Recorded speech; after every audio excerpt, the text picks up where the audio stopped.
When I was in high school, I worked at the local McDonald's to make some extra money and save up for college. I usually started my shift at around 3:30 p.m. and finished up around 9 p.m. It was a simple routine that became a big part of my teenage years. As much as McDonald's gets a bad reputation, it really wasn't a bad job. I worked with other kids my age, and we all made the best of it. It was a fun, relaxed environment, and we often joked around to make the hours pass quickly. Even when the occasional difficult customer showed up, we would support each other, sharing laughs during the slower hours.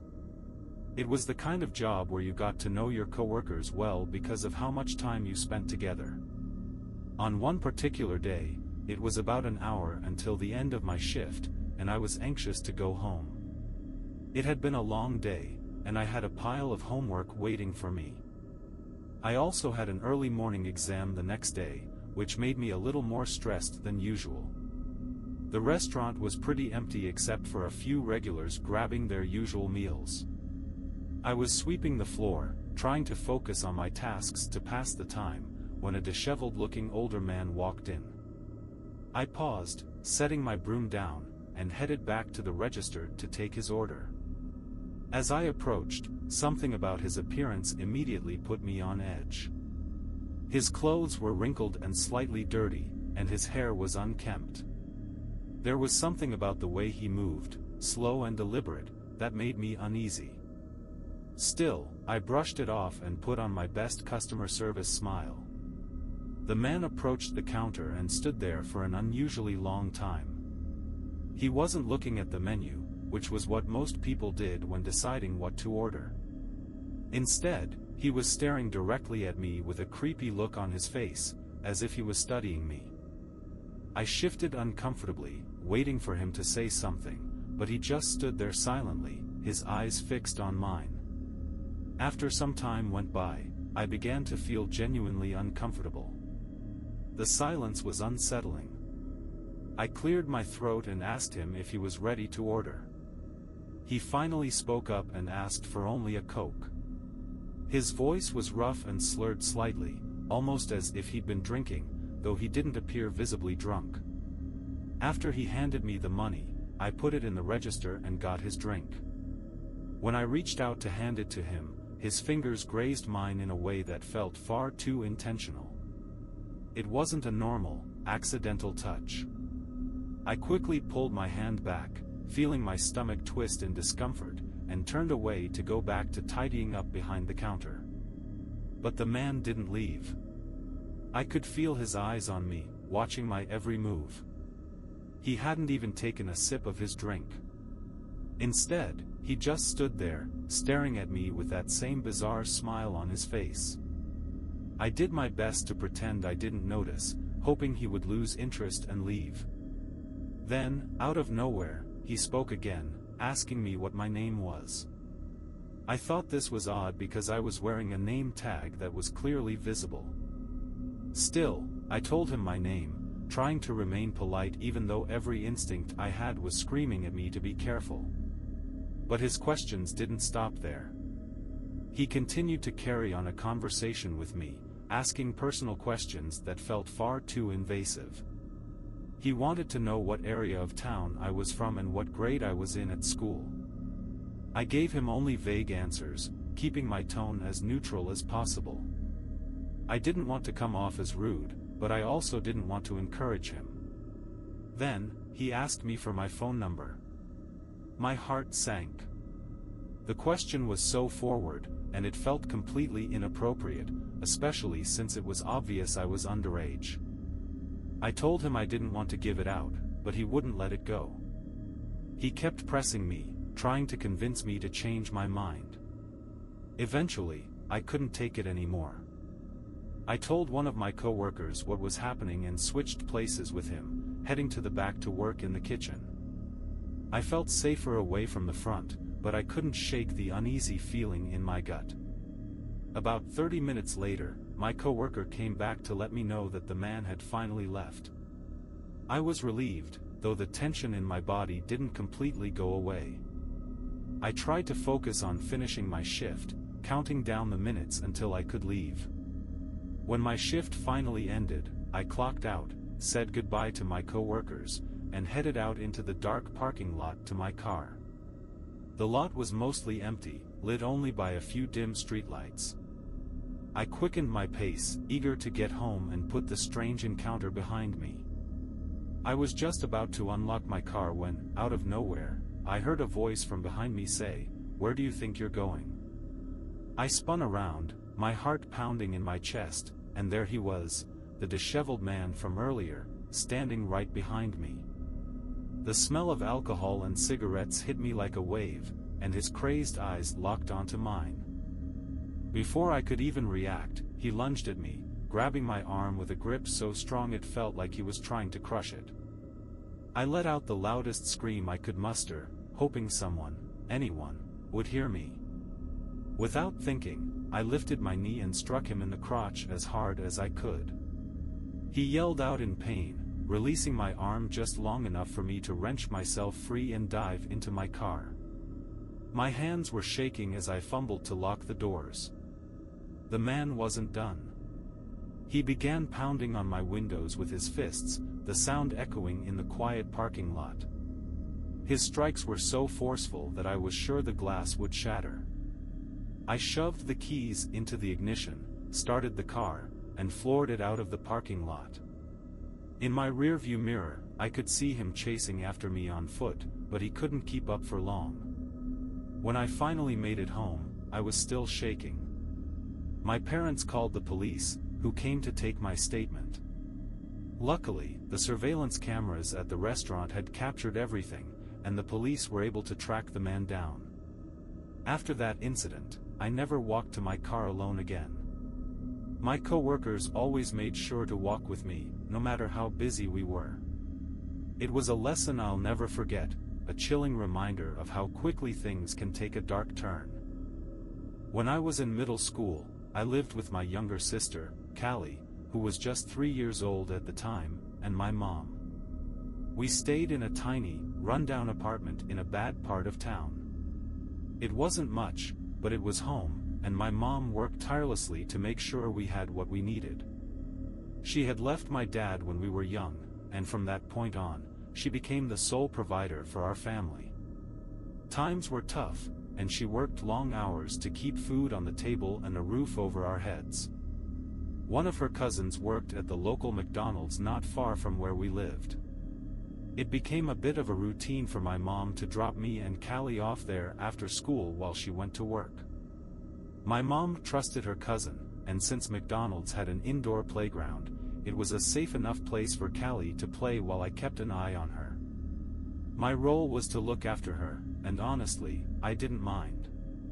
I was used to helping out, and spending time with Callie was always fun in its own way.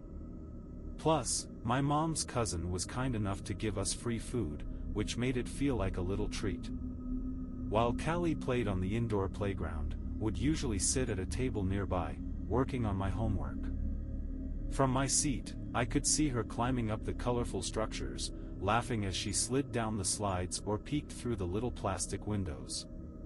Her laughter always made me smile, even on the days when I felt overwhelmed with schoolwork. One particular evening stands out vividly in my memory. It was a Wednesday, and my mom was running late to pick us up. The sun had already set, and the parking lot lights cast long shadows across the pavement. The restaurant itself was unusually quiet, with only a few customers scattered around. The air inside felt still, almost too still, like the calm before a storm. While I was focused on my math homework, 2 men walked into the restaurant. At first glance, there was nothing remarkable about them. They looked ordinary, jeans, jackets, nothing out of place.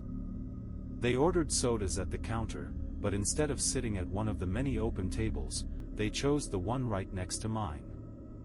I remember feeling a little uneasy. There were plenty of empty tables, so why sit so close to me? But I brushed off the feeling, deciding I was probably overthinking it. I kept my head down, glancing up every so often to check on Callie, who was still happily playing. Out of nowhere, one of the men moved to my table and sat down across from me. The suddenness of his action startled me, and I gasped softly. He apologized for scaring me, but something about his presence felt off. He smiled, but it didn't reach his eyes. He started talking, saying he thought he recognized me. He claimed he might know my dad, which immediately caught me off guard. I hadn't seen my dad in years, he wasn't even in the same state. I told the man as much, hoping that would end the conversation, but it didn't. Instead, he started asking me questions about school, sports, and what I liked to do for fun. I was confused. Why was he so interested in my life? I answered cautiously, keeping my responses short, all while keeping one eye on the play area. Callie was still within view, her small figure darting in and out of the playground equipment. Then the man noticed the cross necklace I was wearing. He pointed at it and began asking me about my religion and where I went to church. His questions felt intrusive, and I was growing more uncomfortable by the second. Several minutes passed, and I realized I hadn't looked up to check on Callie for a while. The man was sitting directly across from me, blocking my view of the playground. I leaned to the side, trying to see around him, but my heart dropped when I couldn't spot her. I stood up abruptly, telling the man I needed to check on my sister. He tried to keep talking, but I wasn't listening anymore. Panic was setting in. I rushed to the play area, my eyes darting from the slides to the climbing structures. Callie wasn't there. My breathing quickened as I scanned the restaurant.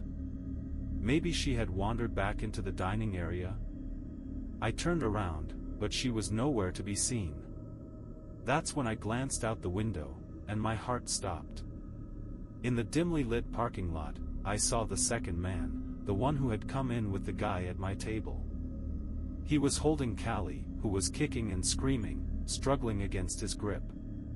I screamed, my voice echoing through the quiet restaurant. "He's taking my sister." I yelled to my mom's cousin, who was working behind the counter.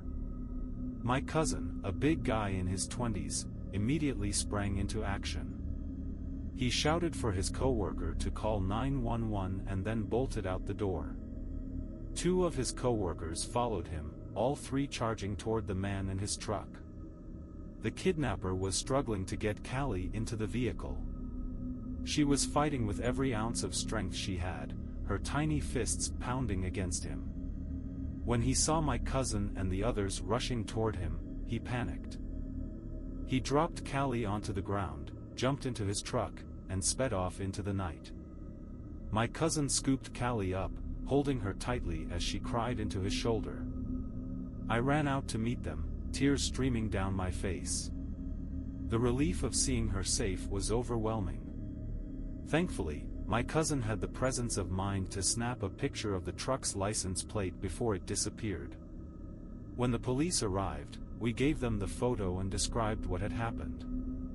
The man was eventually caught, but his accomplice, the one who had been sitting at my table, was never found. The thought of what could have happened still haunts me to this day. I came terrifyingly close to losing my little sister that night, and the memory of it still sends chills down my spine. I'll never forget how helpless I felt in that moment, but I'll also never forget the courage my cousin showed in saving her.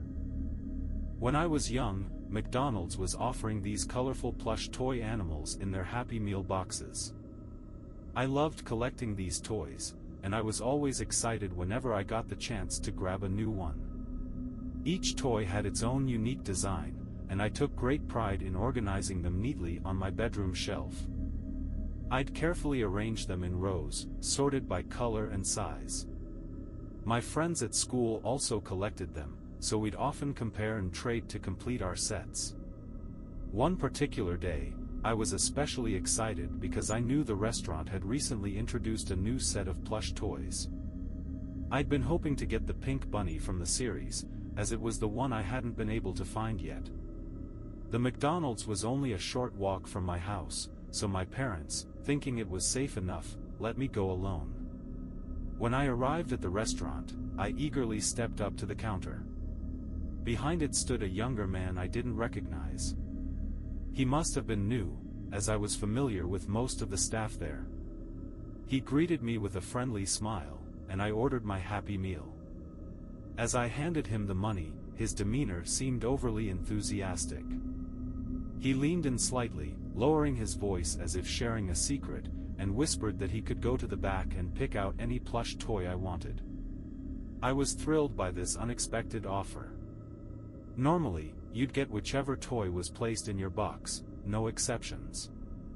This seemed like a golden opportunity. I quickly told him that I really wanted the pink bunny. He nodded, gave me a warm smile, and assured me he'd be right back. As I waited, I watched him disappear into the back room. He returned just a few moments later, holding the Happy Meal box with what I assumed was my coveted pink bunny inside.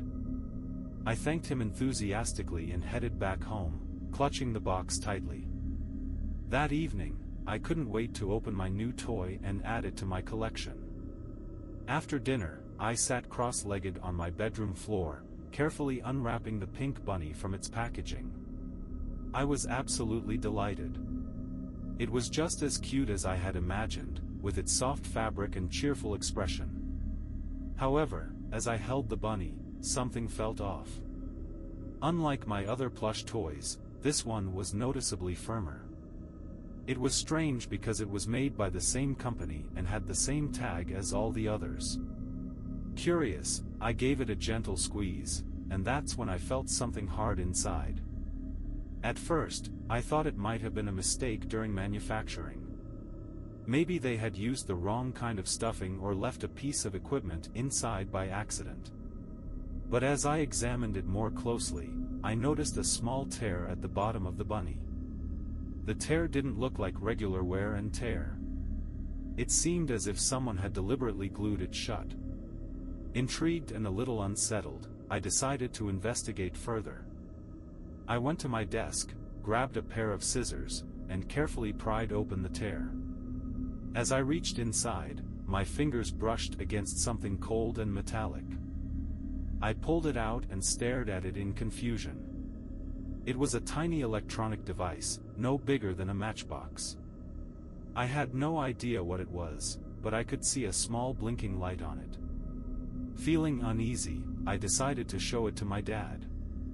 When I handed it to him, his expression immediately changed. His eyes grew wide, and his mouth tightened into a grim line. He asked me where I had gotten it, and I explained everything: the Happy Meal, the new employee, and how the man had gone to the back to pick out the toy for me. My dad's face darkened as he inspected the device. Without saying much, he got on the phone and called the police. I sat nervously on the couch, clutching the pink bunny in my lap while my dad explained the situation to the officer on the other end of the line. The police arrived quickly and took the device for examination. It didn't take long for them to identify it as a GPS tracker. The man at the restaurant had apparently placed it inside the plush toy so he could track my location. My stomach churned as I realized how close I had come to being in serious danger. The man was arrested later that same day. As it turned out, he had a history of troubling behavior and had been linked to other incidents involving children. The thought of what could have happened still haunts me to this day. From that moment on, my parents never let me go to McDonald's alone again. It was a hard lesson in trust and awareness, one that made me far more cautious about seemingly innocent interactions. Even now, years later, I still think about that pink bunny. It's no longer on my shelf, but I've kept it as a reminder of how one seemingly small decision could have had life-altering consequences.